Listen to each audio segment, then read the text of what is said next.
Maaf dan minta maaf. Sujud. Sujud dan sujud. Dan apa dan sujud. Sujud. Mendorong. Mendorong. Gonggong dan apa? Biarin. Biarin Pak, biarin. Viral di media sosial, seorang pria memaksa siswa SMA untuk sujud hingga menirukan suara binatang. Kepala sekolah membiarkan siswanya melakukan apa yang diminta pria tersebut. Hingga berita ini ditulis, belum ada konfirmasi dari pihak sekolah. Peristiwa itu diduga terjadi karena pelaku tak terima anaknya diejek oleh siswa yang ada di video itu. Hal itu disampaikan oleh Ketua Komisi D DPRD Kota Surabaya, Akmara Wita Kadir. Kadir mengatakan anak pelaku diledek saat melakukan pertandingan basket. Orang tua siswa yang diejek tidak terima dan mendatangi SMA Kristen Gloria 2 Surabaya. Kadir mengatakan kepala sekolah membiarkan siswa bersujud dan menirukan suara binatang. Sang ibu siswa yang diminta sujud pingsan melihat anaknya bersujud. Assalamualaikum teman-teman, kembali lagi di channel LUMK. Viral video siswa yang diperundung untuk sujud hingga menggonggong seperti hewan teman-teman, yang dilakukan oleh pengusaha asal Surabaya. Bang John LBF bersuara atas kejadian ini teman-teman. Oke, nggak usah berlama-lama, kita langsung saja lihat ke videonya teman-teman. Oke guys, malam hari ini saya habis melakukan rapat dengan Pak Maci Ahmad selaku kuasa hukum saya dan Pak Jainuddin, ya.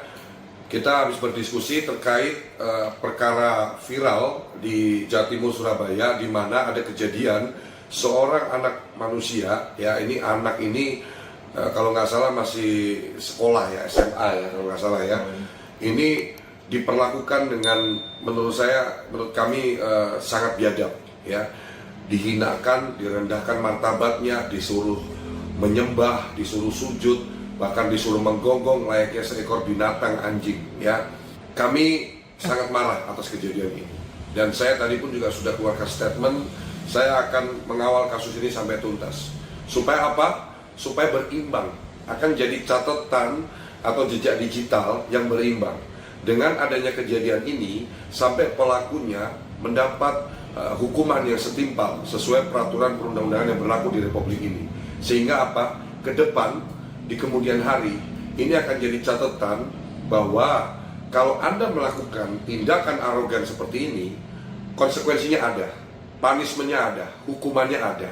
Gitu. Jadi saya dalam waktu dekat ini akan memberikan amanat. Yang pertama, saya akan memberikan amanat kepada Bapak Maci Ahmad SHMH untuk ke Komnas HAM dan Komnas Perlindungan Anak. Dalam waktu dekat ini beliau akan mendatangi Komnas HAM dan Komnas Anak, dan Pak Jainuddin SH akan berangkat ke Surabaya untuk menginvestigasi semuanya.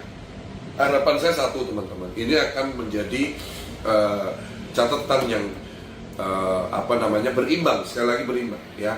Sekali lagi, ini sangat tidak bermoral, ya. Perilaku arogan seperti ini sangat tidak bermoral. Saya tidak ada yang menyuruh untuk bersuara. Saya bersuara atas rasa keadilan dan rasa kemanusiaan. Saya pun orang tua, saya pun punya anak.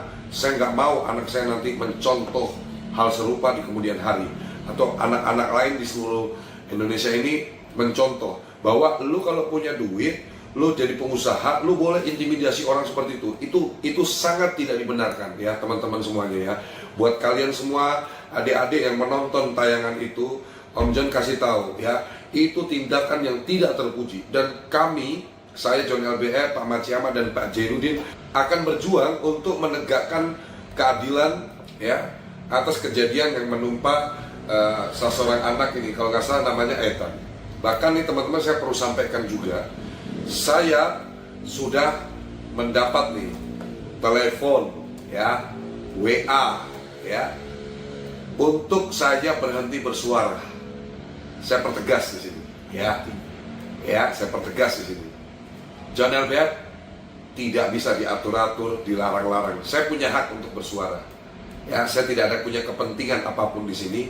Yang saya lakukan ini adalah bentuk rasa tanggung jawab moral saya sebagai seorang influencer juga, untuk bisa mengedukasi kita semuanya bahwa tindakan seperti ini sangat biadab dan tidak terpuji, ya. Jadi menurut hemat saya tidak bisa dengan kalimat maaf saja, ya. Ini tidak akan memberi efek jerah terhadap pelaku. Bahkan saya pun mendapat banyak informasi ya dari teman-teman, dari netizen dan lain-lain ya. Ada video-video yang menceritakan jejak digital si oknum ini ya, yang bersangkutan ini memang troublemaker, memang bermasalah nih ya.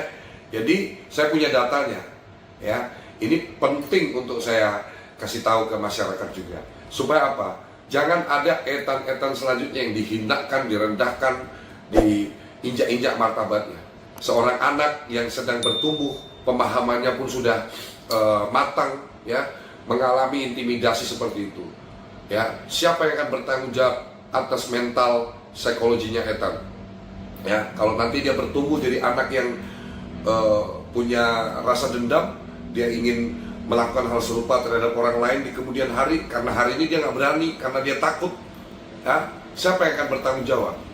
Dan siapa yang akan bertanggung jawab kalau sampai ada anak-anak lain atau pengusaha-pengusaha lain yang menirukan ini, dan dia memiliki dasar untuk menyampaikan bahwa loh, itu aja orang nggak diproses, berarti gue boleh dong, saya juga boleh dong mengintimidasi orang seperti itu.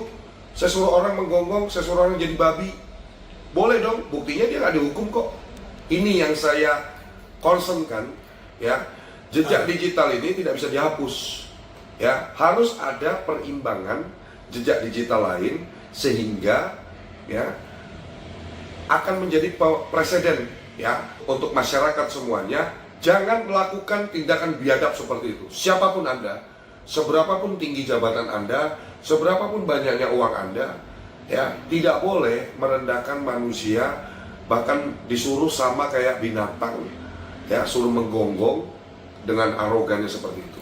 Saya kira itu yang perlu saya umumkan ke masyarakat, ya. Saya melakukan ini bentuk konsistensi saya, keseriusan saya, dan tolong ya pihak saudaranya yang bersangkutan, ya, gak usahlah hubungin saya, suruh saya berhenti bersuara, nggak bisa, ya.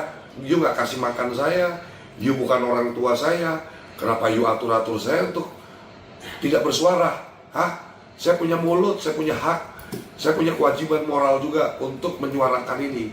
Dan saya memohon dengan hormat kepada Kepolisian Republik Indonesia, tolong Pak, ini diseriusin.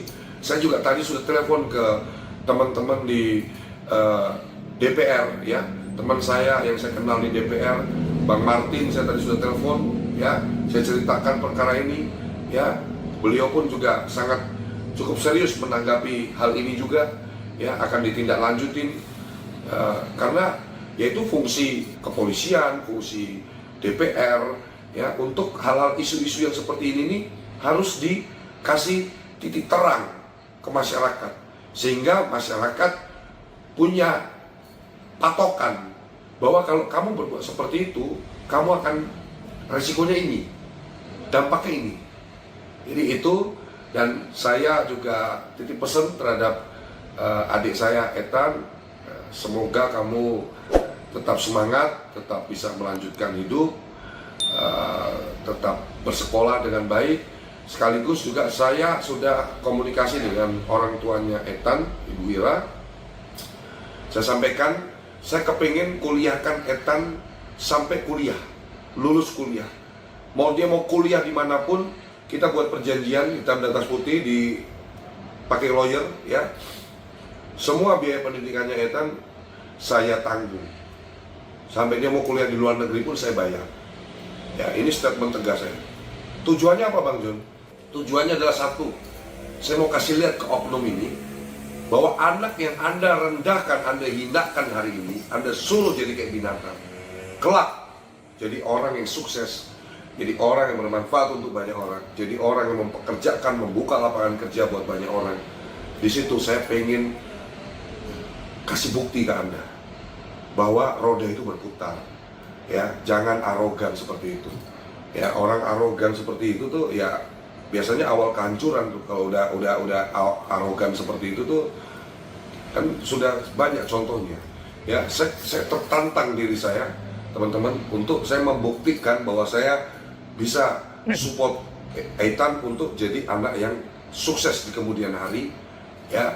supaya Anda ingat bahwa perlakuan Anda hari ini terhadap Ethan, ya, itu benar-benar apa ya, sudah membuat marah, sudah membuat sakit hati.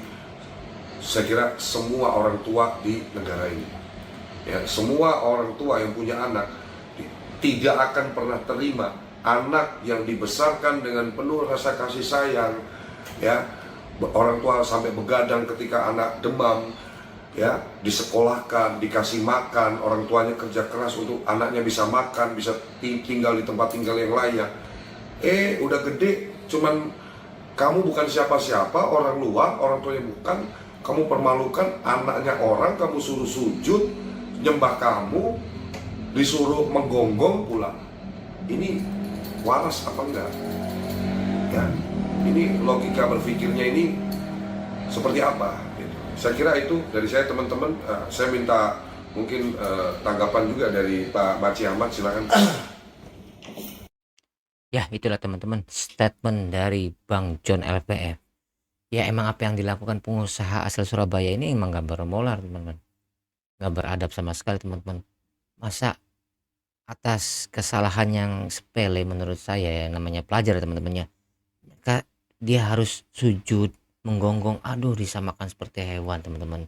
Emang gak bermoral, teman-teman. Jadi bagus sih Bang John ini ingin memberikan batasan gitu loh, teman-teman. Batasannya apa? Supaya tidak ada lagi oknum-oknum seperti ini, supaya dia tahu, oh kalau saya melakukan seperti ini, oh ada hukumnya loh. Itulah maksud tujuan Bang John. Oke teman-teman, ambil baiknya buang buruknya. Jangan lupa like, komen, dan subscribe. Nyalakan lonceng notifikasinya. Salam netral, assalamualaikum.